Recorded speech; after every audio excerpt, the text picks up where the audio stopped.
l'origine, je viens du monde du folk, de la pop, du jazz rock, que j'avais mis de côté pour aller vers un monde de la musique écrite, de la musique savante.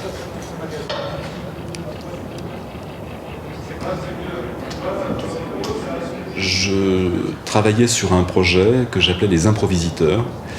Et l'idée, c'était de demander à des musiciens que j'aimais, dont j'aimais le travail, de venir en studio et d'improviser. Et à partir de là, moi, je prenais ces improvisations et je composais sur ces improvisations. Ça, tu fais une jolie composition. Moi, j'ai toujours soutenu l'idée que la composition était une forme d'improvisation fixée. C'est-à-dire que l'improvisation, c'est une idée immédiate, c'est une idée de l'instantané, c'est un instantané posé. Et ensuite, on travaille autour de ça pour en faire une composition.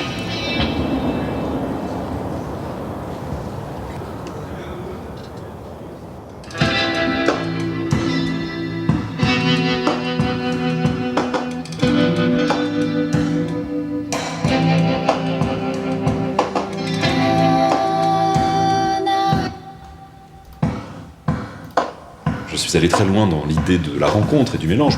J'ai demandé également à des compositeurs de m'écrire des pièces inachevées, et le but du jeu pour moi, c'était de les achever.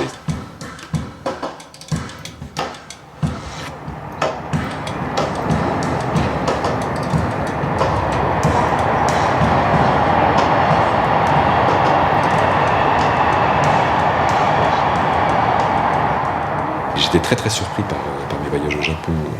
C'est quelque chose qui m'a vraiment bougé intérieurement. En fait, je ne connaissais pas Murakami, je dois avouer. Et j'ai lu une première fois les lignes. C'est un livre qui m'a beaucoup marqué, parce que c'est un livre qui parle de la solitude dans une grande ville, avec des couleurs plutôt d'ultra-violence. Et au bout d'un moment, cette violence en fait devient presque secondaire. C'est pas vraiment ça qu'on raconte, c'est la solitude.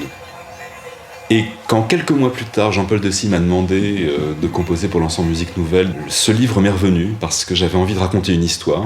Je suis allé chercher les improvisations et j'ai réutilisé tous ces espaces sonores qui m'avaient été proposés, toutes ces traces timbrales, pour en faire des compositions pour des instruments, basse, batterie, guitare, retravailler, triturer, manipuler, transformer, anamorphoser, enfin bref, prendre tous ces sujets et les transformer pour les amener vers une écriture, pour un ensemble plutôt classique, c'est-à-dire double quatuor à cordes, contrebasse et percussion.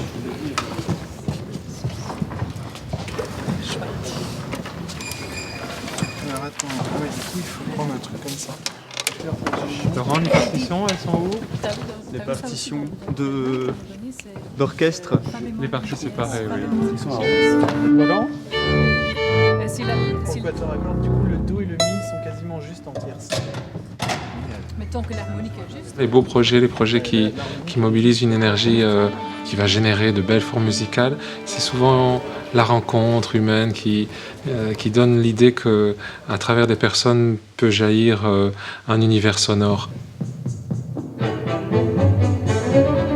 Le chef d'orchestre, il est architecte du temps. Il est architecte de la sortie de l'horloge. Et la gestuelle, c'est ça, c'est une façon de créer une autre horloge, une horloge organique, une horloge émotionnelle. C'est d'incarner le temps et d'avoir la liberté de l'incarner selon son propre sentiment, sa propre incarnation à soi, son propre corps.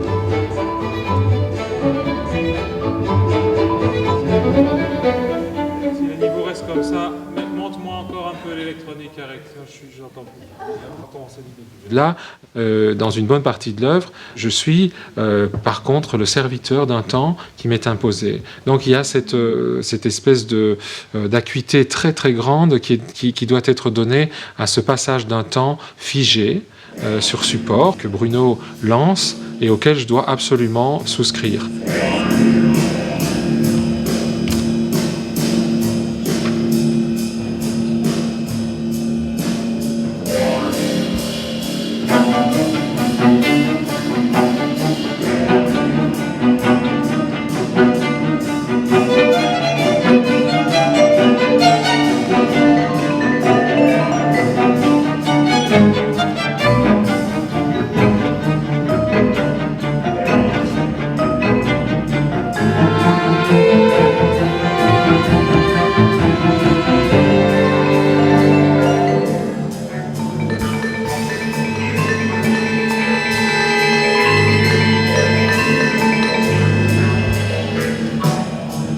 temps, c'est aussi une forme de jouissance musicale que d'être dans ce qui a l'air d'être un cadre très, très strict, d'être dans une espèce d'armure temporelle, et malgré cette armure, de pouvoir danser avec.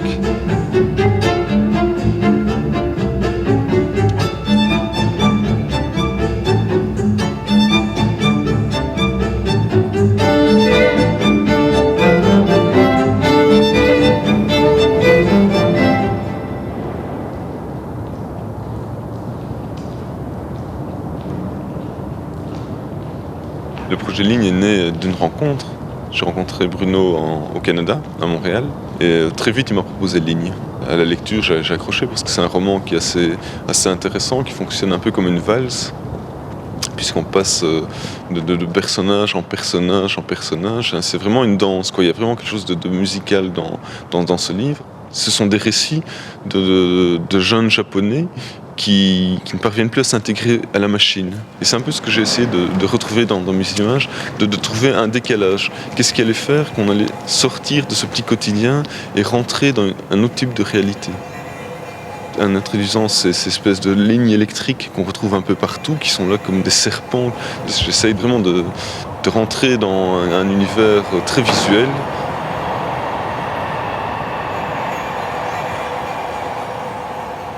Ce projet aussi, pour moi, présentait un intérêt majeur, c'est que je pouvais enfin sortir de la case bande dessinée, qui est quand même qui est assez tyrannique.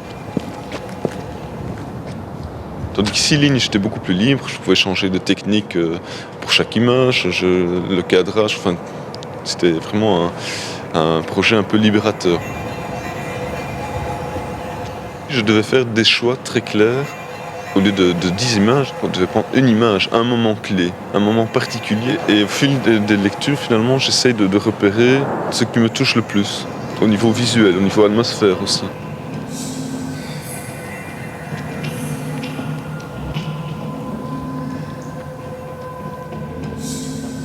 Le visuel de Yuki Kawamura apporte une chose étonnante sur scène, c'est qu'il crée un décor vivant. Le visuel est venu pratiquement à la fin, j'avais terminé l'écriture.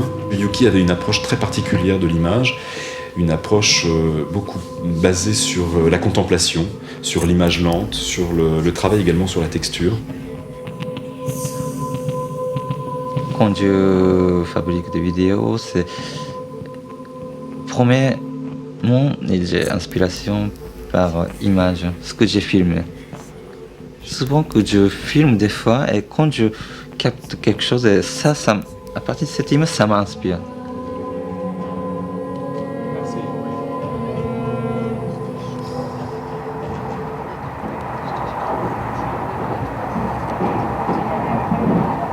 Pour le processus de travail, je crois qu'on a vraiment chacun fait notre propre lecture de Ligne.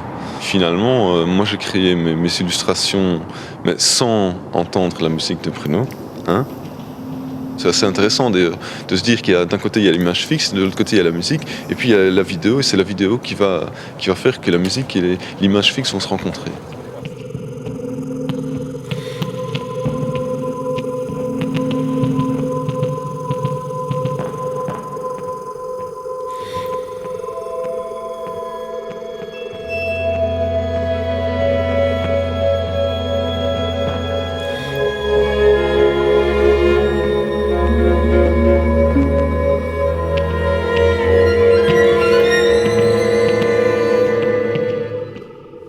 Et je pense que toutes les strates qui se sont installées dans ce projet fonctionnaient de la même manière, c'est-à-dire un système de tuilage. J'allais chercher un élément, une sorte de sampling de la mise en scène finalement.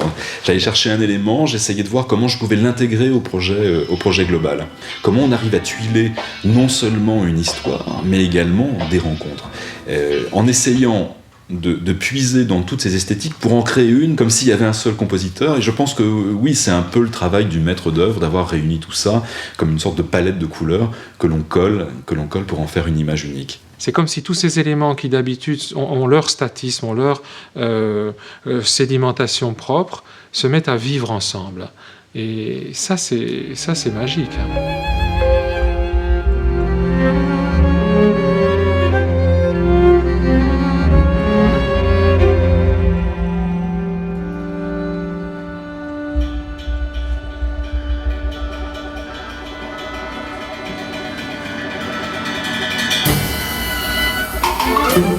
J'aime cette musique parce qu'elle provoque des choses et elle bouge quelque chose en moi, quelque chose d'inattendu. Et parfois, je suis très surpris en utilisant les logiciels, en les maniant. Les logiciels me surprennent parce qu'il y a toujours le petit truc que je n'attendais pas. Sur une erreur de programmation de Max MSP, mais peu importe, je trouve que le fait de ces petites erreurs eh bien, apporte un langage un peu différent, bouscule un peu les habitudes. Bah, c'est bizarre parce qu'au casque, j'ai rien, moi. On va essayer également de mettre la ground. Sur la boîte directe, on va voir si c'est... Parce que dans le casque, sur mon retour propre, j'ai rien. Faisons-le. Ce que je vais t'envoyer, c'est ça en fait.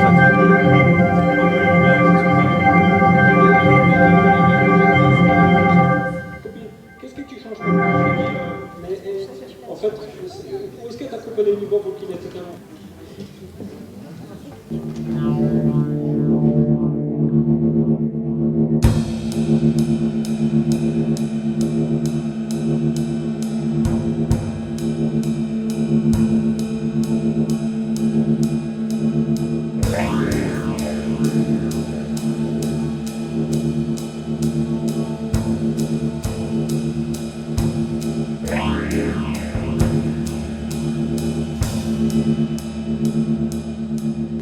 Dès le premier chapitre, Murakami met en place toute son histoire, met en place le décor, met en place la noirceur, met en place la rythmie du roman. Sur le premier chapitre, j'ai commencé à travailler sur une masse sonore très sombre, qui est une guitare électrique retraitée, saturée et sursaturée. Et ensuite, il y a une batterie qui rentre, mais on ne comprend pas que c'est une batterie au départ. On entend des sons de cymbales qui sont retraités. Et puis, tout se met en place petit à petit, rythmiquement. Et quand tout est en place, qu'on commence à percevoir une rythmie, à ce moment-là, l'ensemble rentre, l'ensemble musique nouvelle rentre. Et d'une manière très martiale, avec une série de noirs, très martiale, et on comprend qu'il s'est passé quelque chose. Il y a une rencontre entre deux mondes à ce moment-là. La rencontre de la ville et de la solitude.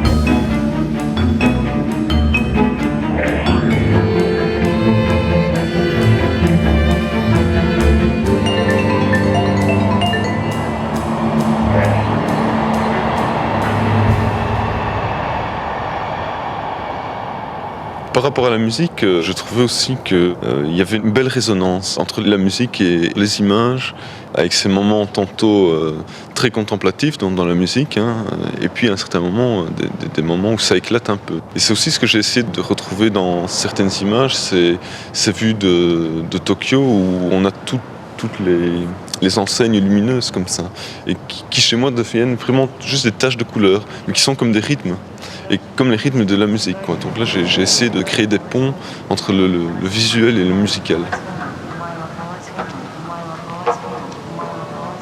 Je pense à la confrontation de dessins qui sont juste faits justement en ligne, qui sont des lignes tremblées comme ça, et qui peuvent correspondre, je pense, à un jeu de musique à un certain moment que Bruno met en place. Et à un autre moment, ce sont des aplats de couleurs. Donc c'est un autre type de musicalité. Et donc on est toujours dans ce genre de rapport, entre la ligne qui tremble ou entre la masse colorée, entre le noir et blanc, entre la couleur. Je pense que c'est ça qui fait que ça fonctionne bien, qu'il y a une belle résonance. Parce que je crois que Bruno cherche aussi ce genre de choses. Et Yuki aussi, et moi aussi. Donc tout ça commence à s'entremêler et à créer vraiment une œuvre particulière. Il y a une espèce de logique collective comme ça, qui commence à interagir et qui fonctionne vraiment très bien.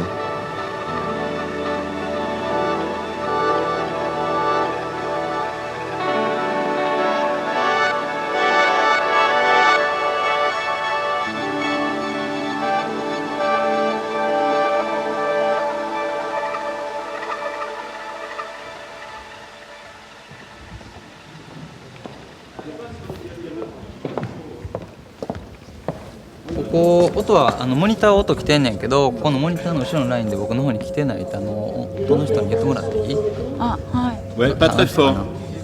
モニターには来てるんだけど。Très léger, ouais. ここのケーブルから来てない。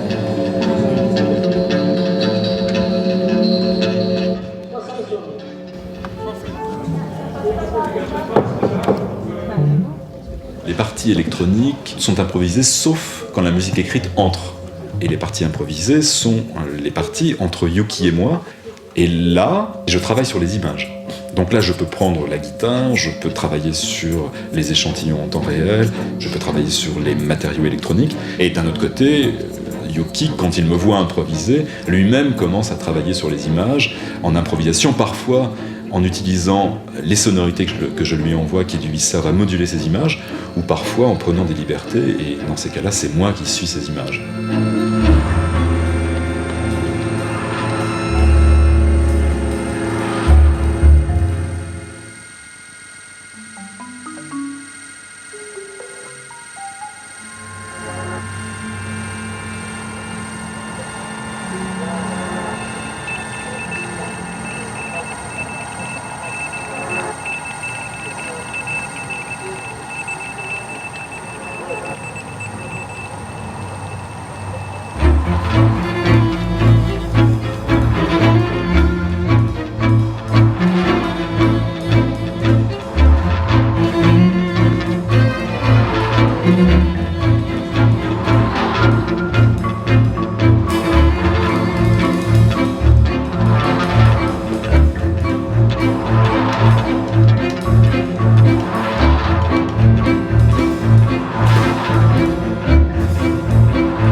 Quand des gens se rassemblent dans une salle de concert ou dans une salle de spectacle, si on fait silence, si on regarde, si on écoute, c'est, je crois, parce qu'il y a une forme de communion humaine très particulière. Cette communion-là, elle passe par les corps qui s'offrent à donner quelque chose d'eux-mêmes. Et les musiciens sont bien sûr des producteurs de son, mais ce sont aussi des corps qui offrent plus que le son qu'ils provoquent. Le visage habituel du musicien devient une espèce de peinture de la Renaissance où on voit qu'il est habité par quelque chose, on voit qu'il est dans une tension vers quelque chose qui est mystérieux.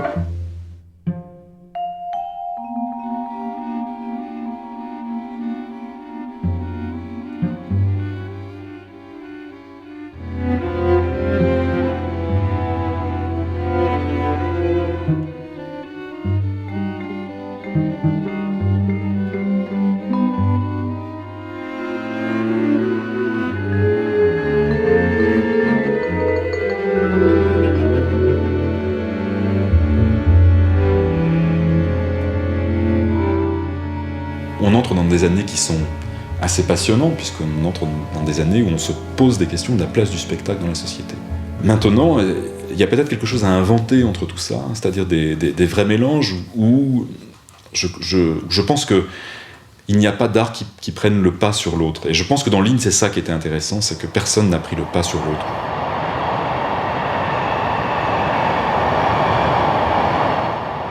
Quand je revoyais le concert, je ne savais pas quel statut je devais donner aux images.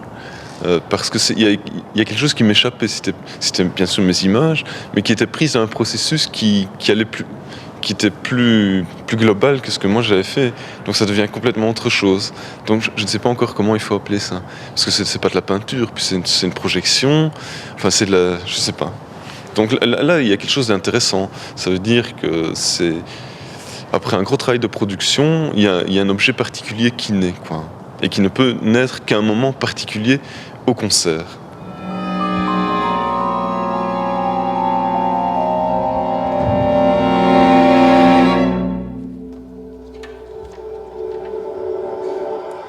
Ligne, et ça tient à la personnalité de Bruno et certainement à la mienne aussi pour l'ensemble Musique Nouvelle, c'est que nous sommes des artistes très impurs.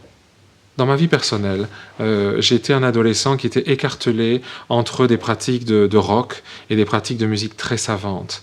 Je les aimais tout autant les unes que les autres, mais je vivais très mal l'espèce de légère schizophrénie qu'il y avait à passer d'un monde à l'autre, et donc c'était comme un écartèlement. Or, ce n'est pas un écartèlement, mais c'est une grande richesse de compatibilité. Notre être est un continuum fait à la fois de musique très populaire, de chansonnettes, Internet, de slow crapuleux qui nous a marqué à 14 ans dans la première boom, de la musique la plus pure, la plus religieuse, la plus élevée, d'un choral de Bach qui va peut-être vous tendre une main immatérielle, très spirituelle. Et tout ça fait en nous une histoire qui est unifiée, en fait.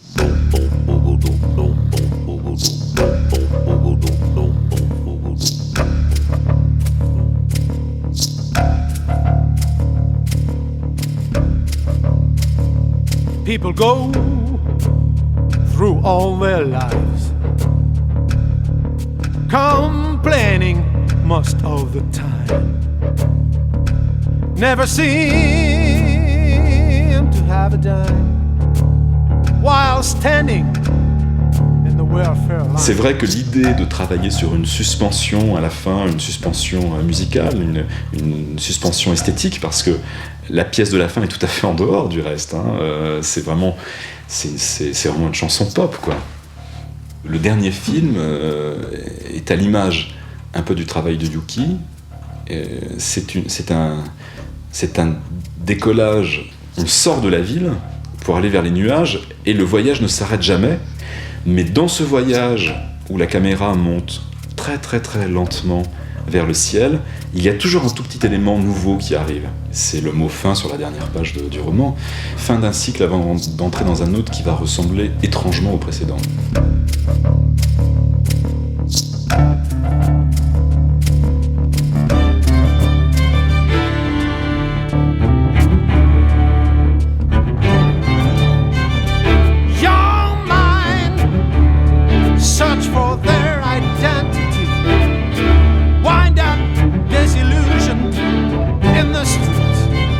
Troubles everywhere, pressure filled the air.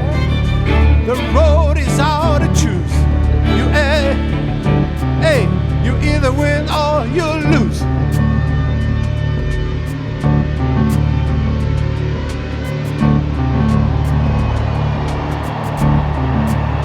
Got to make my own way. Tout ça fait un creuset qui bouillonne et qui donne une joie d'existence. Et je pense que l'accès à l'acceptation de ces diversités-là, c'est une façon de nous réunir à nous-mêmes, d'être à la fois dans le populaire et le savant, d'être à la fois dans un corps qui danse, qui ne se soucie de rien, qui jubile, qui rigole, et dans un corps qui, à d'autres moments, a besoin d'être dans la contemplation, dans le retrait, dans la suspension, dans la syncope, dans la méditation. Et c'est compatible pour moi, tout ça. C'est exactement la plénitude humaine, c'est de l'intrication de tous ces mondes. Ce n'est pas un amalgame, c'est juste une matière, une alchimie. Maintenant, je pense que je fais partie aujourd'hui d'une école, ou je fais partie d'une ligne de pensée qui dit peut-être que dans l'orchestre classique, on a pratiquement tout expérimenté sur le timbre, sur le rythme. Peut-être qu'en travaillant avec des outils nouveaux, on arrivera à un nouveau langage. No mercy for me. No mercy for me.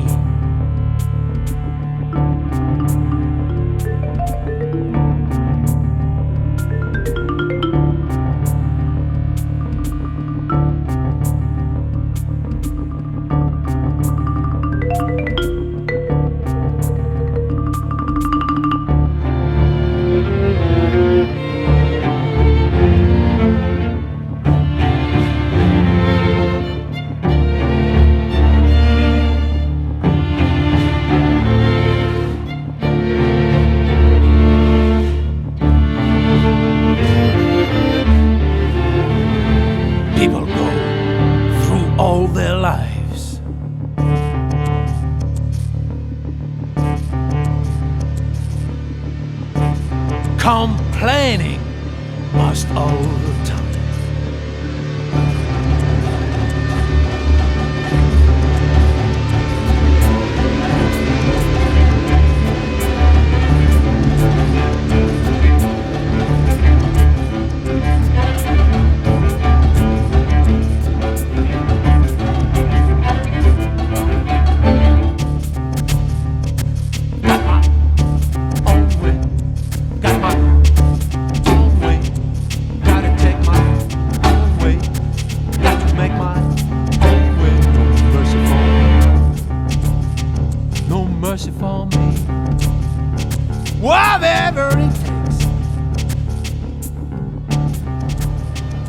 多分自分は生きていけないだろう。人間は他人によって自分を確認している。あの犬小屋に住む男が言った。もしそれが正しいのだったら、という子は思った。私には他人というものがない。